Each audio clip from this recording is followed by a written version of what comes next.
From Babylon 5 to Deep Space Nine, from the Justice League Watchtower to Asteroid M, and perhaps my personal favorite, Space Station 5 from 2001, space stations are an integral part of many of our favorite sci-fi settings.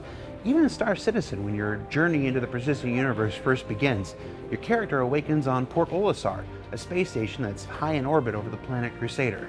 Space stations are more than just waypoints between destinations. They're one of the many ways we can show mankind's progression throughout the galaxy, and the members of our environment, art, and design content teams have been working to expand Star Citizen's space station vocabulary when it comes to their procedural design. Let's find out more. We've been looking at increasing the variety and sort of complexity of our space station exteriors in terms of their shape, and basically make our space stations look much more diverse when you first approach them. So the first thing to do was take the concept. We took the concept, we had a look at those, and breaking those concepts down into what would be conceived of like asset sets, and then we're talking about how to stitch those assets together in a modular way.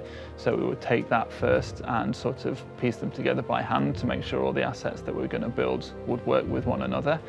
And then it's a case of taking those into prefab libraries and setting them up to be used with the procedural system.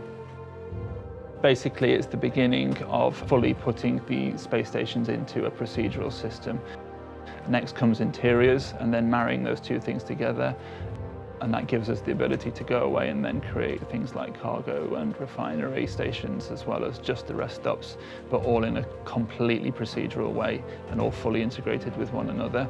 So we should see output in terms of like locations for these sort of what we call secondary, like our landing zones are a little more bespoke. These are kind of more secondary locations, but we want a lot of them because they're kind of going to be the bread and butter of the player experience, and we want them all to look different in some way, and we can only do that using a procedural tools. So what it is, it's just the start of a new sort of expansion of our sort of procedural space station locations. So for this release, for 3.6, we're looking at updating the exteriors, so they should be a lot bigger. They'll be a lot more fun to fly around.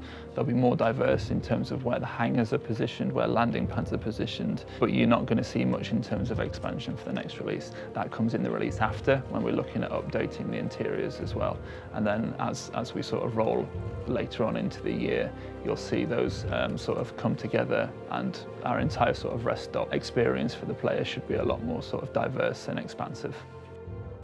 When trying to sum up Star Citizen in a word, you can find yourself with a variety of options like diegetic, fidelity, or immersion. It's one of the reasons playing the Star Citizen drinking game might be the most dangerous game around, at least for your liver. These words are also the reason our animation team spent time this quarter working on motion capture for bartenders to make these NPC behaviors blend seamlessly within the game's universe in ways that people know, at least subconsciously. It's one more way we're building a universe you can recognize even 940 years in the future.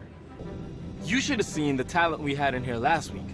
I'm talking choice. So last week I was in Austin, and we were looking at the bartender and the bartender behavior. The bartender we have in game right now has a very simple behavior. He works at a very simple counter. He gives you a glass, he gives you, I think, a bottle of whiskey, and that's basically all he can do. But what we wanted to do is to set the foundation to be able to extend it into larger bars, things on ArcCorp, on different planets, in ships and things like that, and to be able to create the bar layouts so that they can be used modularly in other places.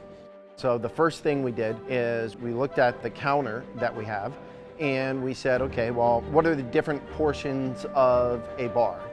And then we started to find ways that we could build sort of an approximation of that using PVC pipes, cardboard, actual bartending instruments in our Austin studio to be able to motion capture a really solid prototype for each one of those sections, like the cocktail bar, the taps and stuff like that.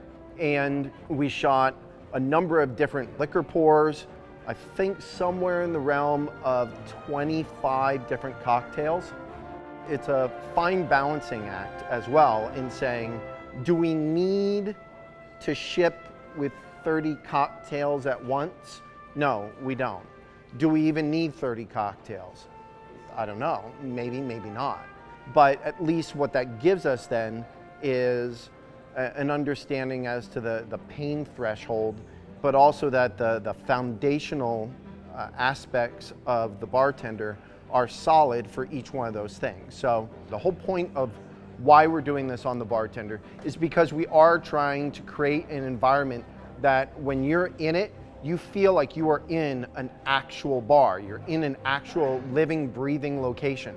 That bartender is operating just like you would expect a bartender to operate in the real world. You go, hey, I know what that's like, and that there's an honesty and a realism to the environment that you're living in. Gotta go. Not that kind of place, boss. If you're a subscriber, you may have already seen the first work-in-progress images of the Vanguard Ward and exterior rework in this month's Jump Point magazine, along with the story behind our team's efforts. Now, many of those teams have been looking forward to the chance to return to the Vanguard a bit of the character and aggressive personality that was found in those original concept images. Joining us this week is Joe Neville with more on our look at the return of glowing engine intakes and tank tread landing gear. So the Vanguard was one of the ships that was in line for a visual update. And we've taken this time to reintroduce some of the features that were in the concept and push it more back in line with that. So one of the features we tried to reintroduce to the Vanguard was the glowing intakes. And this helps the ship to look a lot more aggressive. These are glowing with the missives right now, but they'll be filled in with VFX and particles so that when the retro drives get activated, these will have a lot more presence. Another feature we introduced was the shoulder-mounted missile bays, and these will be deployable when landing gear get deployed. The profile towards the front of the ship is now a lot sleeker, and the materials have been pushed more in line with those of the Retaliator. They're more muted and less game-like, and it helps to give the Vanguard more of a sense of scale, since it is quite a large ship. So another feature we've reintroduced have been the support columns. I think these are just a bit more interesting than what they were. Again, they help to give the ship a sense of scale.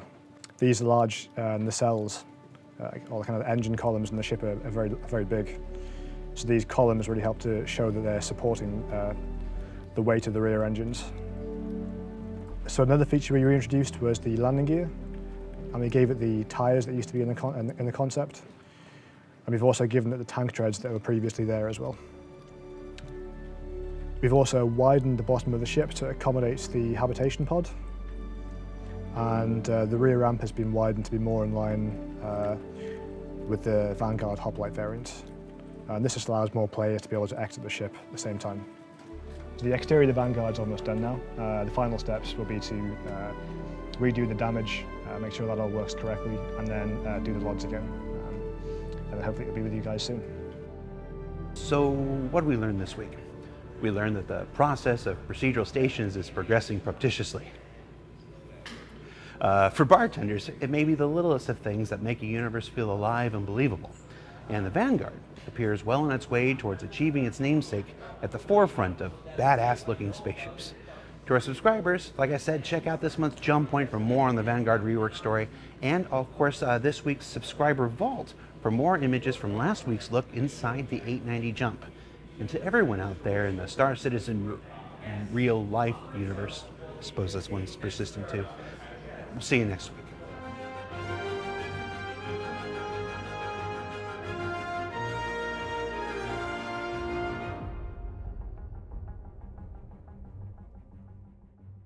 Thanks for watching. For the latest and greatest in Star Citizen and Squadron 42, you can subscribe to our channel, or you can check out some of the other shows, and you can also head to our website at www.robertsspaceindustries.com.